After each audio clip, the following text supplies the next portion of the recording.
The first video of a series of videos that will help you design your final project in this course. It's going to be a brick breaker style game. You're going to use objects, a ball object, brick object, paddle object, perhaps some other types of objects. You're going to use arrays, possibly two-dimensional arrays for your bricks, perhaps an array list of ball objects. And then file access. You're going to use some sort of file access, perhaps to read in a high score list and to possibly save a new high score list if somebody gets a high score. So we have a new BlueJ project. So if you open up BlueJ or your favorite IDE and just start up a new project, I called mine Brick Breaker.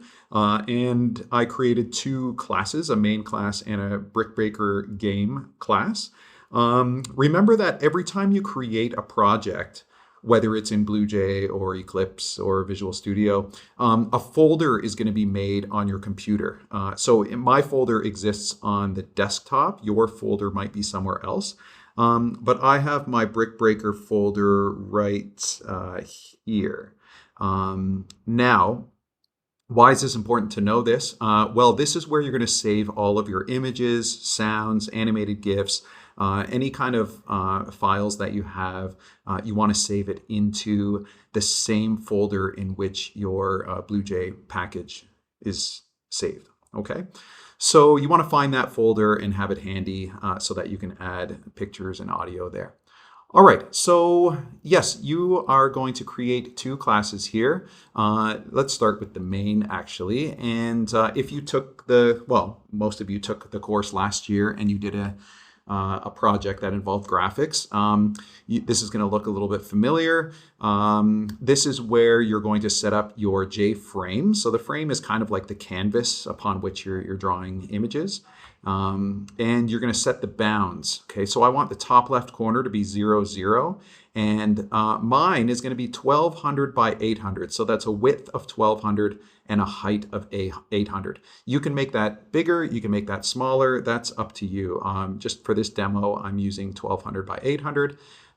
Then you can set a title for the top bar of your window. Of course, you're going to put your name. Set resizable. I made it true, but you could make it false as well so that somebody can't resize the window. And then what you're going to do is create a new Brick Breaker game object within this main class. Now, this line of code won't compile until you have created your second class, the Brick Breaker game class. So we're going to do that next. Then we're going to add the Brick Breaker game. We're going to add this variable to our frame and set visible to true. Okay, so you can take a moment to pause and write this code into your main class. Now, before I show you the Brick Breaker game, I'm just going to run what I have. So this is just the beginning, and I'm going to run it. And here is my 1200 by 800 window. So I actually generated an image using AI, using Gemini. There's a little Gemini watermark in the bottom right. So feel free to have fun with this. You can generate your own using AI. You can find a nice background photo or wallpaper. You could design your own using Photoshop, or you could hand draw your own. That shows a lot of effort as well. So now, and yours does not have to look like this. Like I just happen to have one button that says click here to begin. You could have several buttons, maybe a settings button or a high score button. So I'll leave that up to you, to what you want to create. But for now, I just have one button, and I can basically click anywhere on the screen.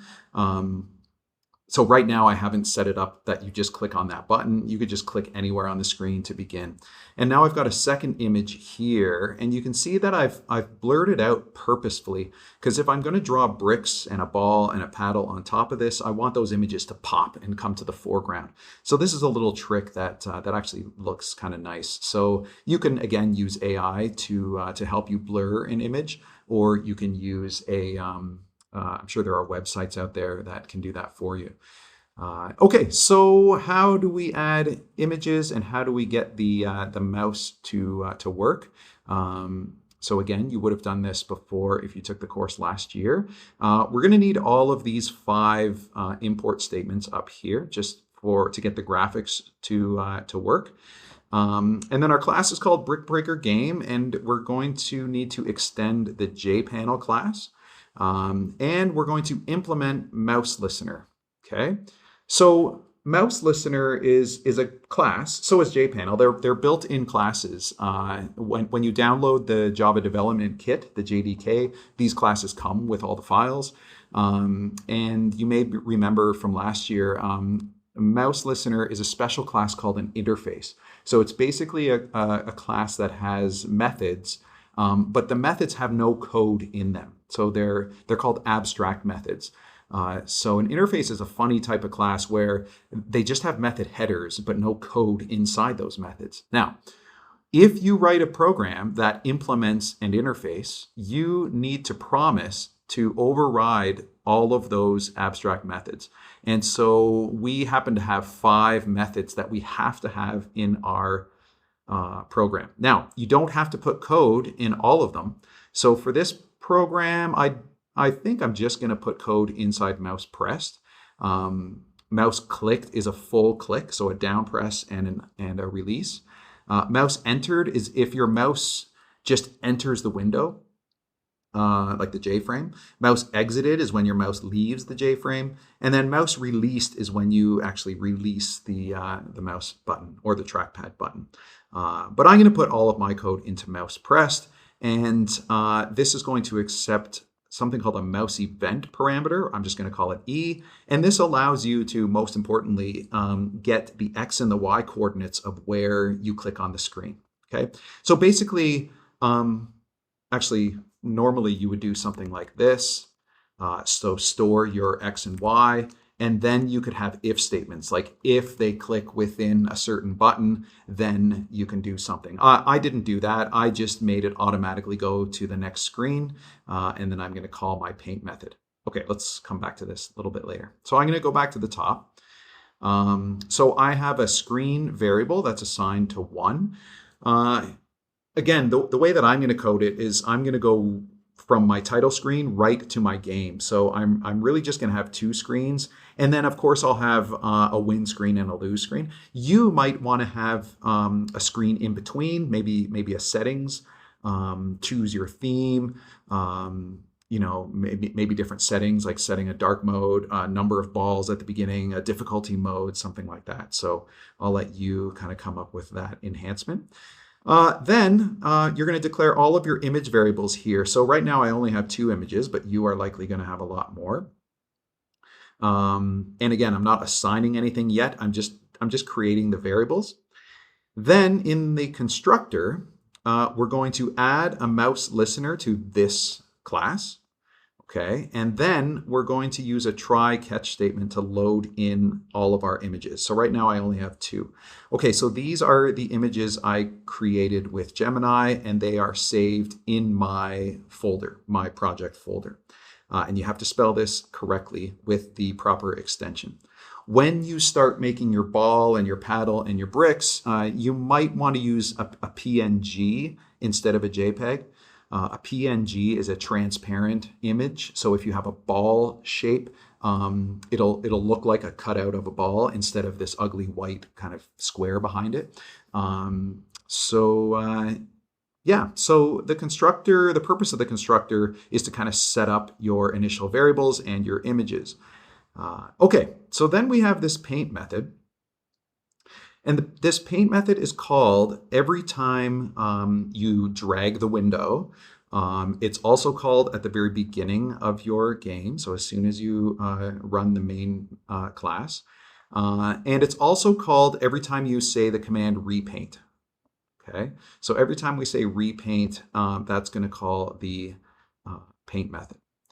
All right, so here we're just going to say if screen is 1, then we're going to draw our title screen. So I created a method called draw title screen, and that's right here. Okay, and so this is going to draw my image, specifically the title image, right? The one that I initialized up here. And then you're going to specify the top left corner. So this is the X and the Y. So this is basically the position of your photo or the image, where you want to place it. So I want it to have an X value of 0 and a Y value of 0. So basically the top left corner of your frame. This is the width and the height of the image. So when you create an image or go find an image on the web, if you're using Gemini or AI, you can ask it to generate a 1200 by 800 image. That's kind of the easiest thing to do. But if you have an image that is bigger or smaller, you can actually just put these numbers in, and Java will automatically compress it or stretch it to these dimensions. So with this width and this height. Be careful with that if you have a different ratio, like if you have a square image and then you stretch it out to a rectangle, the image is going to be stretched and might not look good. Okay, and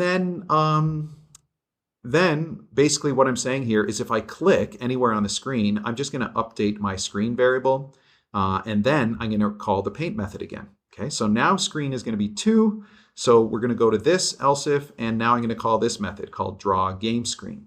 And then here I'm drawing my other picture. In this case, it's called background, and this is the same thing. Okay, so that's all I've got for this video. What we're going to do in the upcoming videos is make a ball class, and we're going to try and get that ball to start moving around the screen and bouncing off the edges. We're going to make a brick class. We're going to make a paddle class and get that paddle to move. So we're going to do lots of cool stuff. So go ahead and pause the video at certain points. I think I have scrolled through all of it, and give it a compile and make sure you have a nice title screen, and then one click leads you to the game screen. Okay, see you in the next video.